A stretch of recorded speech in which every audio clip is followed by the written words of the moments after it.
কেমন কাজ হবে? কাজের বিশাল অবস্থা খারাপ, বলো। এই বৃষ্টি হচ্ছে,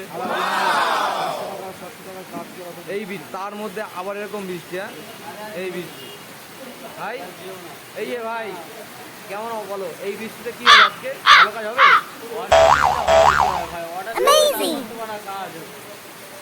এই যে বারাসাত জন্য আমাদের টপ রাইডার, বলো তুমি টপ রাইডার। এই টপ রাইডার একটা মেরে বসে আছে সকাল থেকে একটা মেরে আছে, প্রত্যেক দিনই বলে আমি একটা মেডারে বসে আছি, একটা মেডারে বসে আছি। আর এই একজন কালকে সকাল সকাল মুখ খারাপ আছে।